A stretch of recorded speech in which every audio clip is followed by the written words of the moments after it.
Lionel Messi berhasil merengkuh gelar juara pertamanya sebagai kapten. Selain itu, Manchester United berniat untuk mendatangkan Lucas Vazquez. Bersama saya Rizka Dila, berikut cetak gol harian selengkapnya. Barcelona berhasil keluar sebagai juara Copa del Rey, sekaligus trofi pertama bagi Lionel Messi sebagai kapten. Lionel Messi berhasil membawa trofi pertama Barcelona di musim ini sekaligus jadi trofi pertamanya sebagai kapten tim. Sebelumnya ada Andres Iniesta yang memegang ban kapten dan menjuarai Copa del Rey tahun 2018. Dalam wawancaranya bersama Barca TV, Messi merasa sangat istimewa karena mampu memenangkan trofi juara. Apalagi dia dipercaya pelatih Ronald Koeman sebagai kapten tim. Tapi Messi menyayangkan momen bahagia ini gak bisa dirayakan bersama fans Barcelona secara langsung. Alasannya karena situasi saat ini yang gak memungkinkan.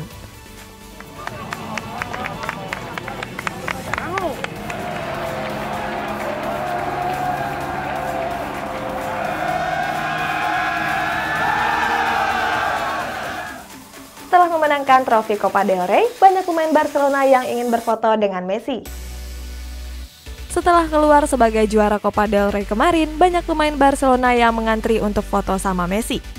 Seperti diketahui, kontrak Messi akan berakhir pada musim panas ini.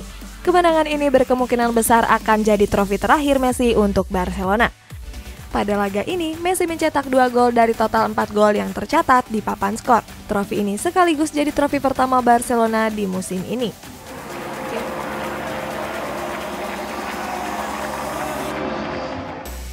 Striker PSG, Mauro Icardi siap dilepas di musim depan. Menurut Liten Sport, Juventus dan Manchester United dikabarkan tertarik mendatangkan Mauro Icardi di bursa transfer musim panas mendatang. PSG sendiri sedang butuh dana segar untuk memperpanjang kontrak 2 pemain bintangnya yakni Kylian Mbappe dan Neymar. Hal ini jadi alasan utama mengapa Les Parisiens ingin melepas Icardi. Mbappe dan Neymar kabarnya meminta kenaikan gaji dan bonus dengan nilai yang cukup fantastis. Kabarnya PSG akan membandrol Icardi seharga 60 juta euro atau sekitar 1 triliun rupiah. Akibat cedera, gaji Mario Mandzukic selama 1 bulan disumbangkan untuk amal. Mario Mandzukic didatangkan AC Milan pada bulan Januari yang lalu. Pemain asal Kroasia ini menandatangani kontrak selama 6 bulan dengan nilai 300.000 euro atau sekitar 5 miliar rupiah per bulan. Tapi akibat cedera yang dialaminya, AC Milan menawarkan gaji Mandzukic disumbangkan untuk kepentingan amal. Dilansir dari AFP, Presiden AC Milan Paolo Scaroni memuji sikap Mandzukic yang profesional. Mantan pemain Juventus tersebut akan menyumbangkan gajinya ke badan amal yang menangani anak-anak. Inter Milan dikabarkan ingin melakukan pertukaran pemain dengan Barcelona. Menurut laporan La Gazzetta dello Sport, Inter Milan membuka peluang untuk barter pemain dengan Barcelona. Pemain yang akan ditukar tersebut adalah Antoine Griezmann dan Lautaro Martinez. Kabarnya, Barcelona bahkan sudah melakukan pertemuan dengan Martinez untuk melakukan negosiasi. Apalagi Martinez sangat ingin merumput di Camp Nou agar bisa satu tim dengan sang mega bintang Lionel Messi. Selama 3 musim terakhir, Martinez berkeinginan untuk gabung dengan Barcelona, tapi Nerazzurri belum mendapat pengganti striker Argentina tersebut. Martinez sendiri merupakan andalan lini serang Inter Milan yang dipasangkan dengan Romelu Lukaku. Untuk memperkuat sektor pertahanannya, Juventus dikabarkan ingin mendatangkan gelandang bertahan Sassuolo. Setelah tampil kurang maksimal di musim ini, Juventus dikabarkan akan melakukan perombakan besar di musim panas nanti.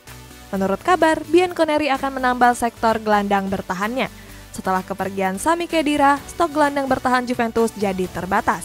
Pelatih Juventus, Andrea Pirlo tertarik untuk datangkan gelandang bertahan Sassuolo yakni Manuel Locatelli. Menurut Pirlo, selama 2 musim terakhir Locatelli menunjukkan performa apiknya bersama Sassuolo. Dia juga tampil begitu konsisten di lini tengah. Setelah berhasil ke partai semifinal Champions League, Real Madrid akan memperpanjang kontrak Zinedine Zidane. Pelatih Real Madrid Zinedine Zidane sempat diragukan di awal musim. Pasalnya, El Real tampil nggak konsisten, tapi Zidane membuktikan kemampuannya. Pelatih asal Prancis tersebut sukses bawa Real Madrid ke partai semifinal Champions League. Selain itu, Zidane juga bawa El Real ke papan atas klasemen La Liga. Atas hasil positif tersebut, Presiden Real Madrid Florentino Perez dikabarkan akan mengajukan perpanjangan kontrak untuk Zidane. Tapi dilansir dari ESPN, Zidane gak mau memikirkan kontrak tersebut. Dia lebih memilih fokus pada laga-laga berikutnya. Untuk memperkuat sektor lapangan tengah, Manchester United berminat untuk mendatangkan Lucas Vazquez.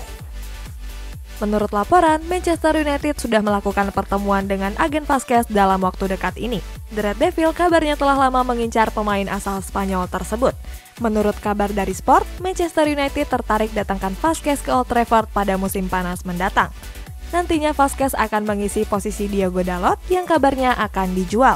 Selain Manchester United, Arsenal dan Tottenham Hotspur juga tertarik untuk mendatangkan Vazquez. Hansi Flick resmi meninggalkan Bayern Munchen pada akhir musim mendatang. Hansi Flick merilis pernyataan mengejutkan pada jumpa pers setelah laga lawan Wolfsburg.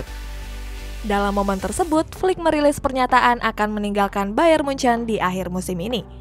Sebelumnya, Flick sudah membicarakan keputusannya tersebut kepada klub setelah laga kekalahan lawan PSG pada pekan lalu. Kabarnya Flick hengkang karena berselisih dengan direktur olahraga Bayern Munchen Hasan Salihamidzic. Tapi menurut Fabrizio Romano, Flick mengincar jabatan pelatih timnas Jerman yang akan segera ditinggal Joachim Löw. Di sisi lain, Bayern Munchen membidik mantan pelatih RB Leipzig Julian Nagelsmann sebagai pelatih barunya nanti. Meskipun masa pandemi, Neymar tetap gaji karyawannya dengan full. Seperti diketahui, Neymar merupakan pesepak bola dengan gaji tertinggi di dunia. Neymar punya organisasi yang bergerak di bidang sosial bernama Instituto Progetto Neymar Junior. Menurut Marca, organisasi tersebut telah membiayai 3.000 anak kurang mampu di wilayah Sao Paulo. Tapi selama pandemi, organisasi tersebut membatasi kegiatannya. Apalagi Brazil masih jadi salah satu negara yang terdampak paling parah. Neymar memastikan selama pandemi nggak ada karyawannya yang harus dirumahkan. Selain itu, Neymar juga akan bayar gaji karyawannya dengan penuh tanpa pemotongan. Berburu lini serang barunya, Real Madrid dikabarkan lebih tertarik dengan Kylian Mbappe daripada Erling Haaland. Menurut laporan media AS, Real Madrid lebih milih Mbappe untuk didatangkan ke Santiago Bernabeu dan gak tertarik datangkan Erling Haaland. Mendengar kabar tersebut, Manchester City tersenyum lebar. Pasalnya, langkah mereka untuk datangkan Haaland ke Stadion Etihad jadi lebih mudah. Tapi The Citizen bisa menemui kendala lainnya. Kabarnya, Haaland lebih tertarik untuk main di La Liga daripada Premier League. John Barnes menyarankan Jesse Lingard untuk tetap bertahan di West Ham. Dalam wawancaranya bersama Bonus Cutbats, John Barnes mengatakan sejumlah klub raksasa berminat datangkan Lingard. Tapi Barnes mengatakan Lingard gak akan sukses kalau main di liga lain. Barnes menyarankan agar Lingard tetap bertahan di West Ham. Apalagi berkat penampilan apiknya, West Ham juga ingin mempermanenkannya di musim mendatang. Meskipun PSG mengajukan tawaran untuk Vinicius Junior, tetapi Real Madrid pastikan gak akan melepas pemainnya tersebut. Real Madrid dikabarkan tertarik untuk mendatangkan Kylian Mbappe di musim panas mendatang, namun El Real nggak sanggup untuk membayar nilai transfernya. El Real pun dikabarkan akan melepas winger mudanya tersebut ke PSG untuk mendatangkan Mbappe. Namun menurut kabar yang dilansir dari Marca, El Real ditegaskan kalau Vinicius akan tetap berseragam Los Blancos. Los Blancos pun menyatakan dengan tegas kalau El Real nggak berencana menukarkan Vinicius dengan Mbappe. El Real pun menegaskan kalau Vinicius akan tetap bertahan di Santiago Bernabeu di musim depan. El Real menilai kalau performa winger muda mengalami peningkatan. El Real pun meyakini kalau Vinicius menjadi pemain yang jauh lebih baik di masa depan. Bertandang ke Stadion Alfonso Perez, Real Madrid gagal curi 3 poin dari Getafe. Datang sebagai tim tamu, Real Madrid tampil mendominasi dengan 59% penguasaan bola. El Real juga mencatatkan 531 operan, jauh mengungguli Getafe dengan 357 operan. Walaupun begitu, Getafe tampil lebih mengancam. Mereka mencatatkan 19 tendangan dan 6 diantaranya mengarah ke gawang Thibaut Courtois. Sampai akhir pertandingan, kedua tim bermain imbang dan harus berbagi 1 poin. Zidane sendiri lebih banyak memainkan pemain lapis keduanya guna mempersiapkan skuad terbaik menghadapi laga Champions League mendatang. Persija Jakarta melaju ke partai final Piala Menpora 2021 setelah mengalahkan PSM Makassar dengan adu penalti. Bertanding di Stadion Manahan Solo, Persija dan PSM menyuguhkan pertarungan yang sengit. Skor kacamata sampai menit akhir pertandingan memaksa kedua tim melanjutkan dengan adu penalti. Dalam drama adu penalti, Persija berhasil unggul dengan skor 4-3. Lolos ke babak final, skuad Macan Kemayoran menunggu pemenang antara PSS Sleman dan Persib Bandung yang akan bertanding nanti malam. Walaupun gagal ke partai final Piala Menpora 2021, kiper PSM mendapatkan sorotan dan apresiasi. PSM Makassar tersingkir dari perebutan Piala Menpora 2021 setelah dikalahkan Persija Jakarta melalui skema adu penalti. Skuad Juku Eja harus menyerah dengan skor 3-4. Walaupun kalah, kiper PSM Makassar Hilmansyah berhasil mencuri perhatian publik sepak bola tanah air. Pasalnya, Hilmansyah berhasil menggagalkan 4 tendangan penalti pemain Persija. 4 pemain Persija tersebut adalah Marco Simic, Nofri Setiawan, Sandi Sute, dan Riko Simanjuntak. Atas performa gemilangnya tersebut, banyak yang berharap Hilmansyah bisa masuk skuad timnas Indonesia.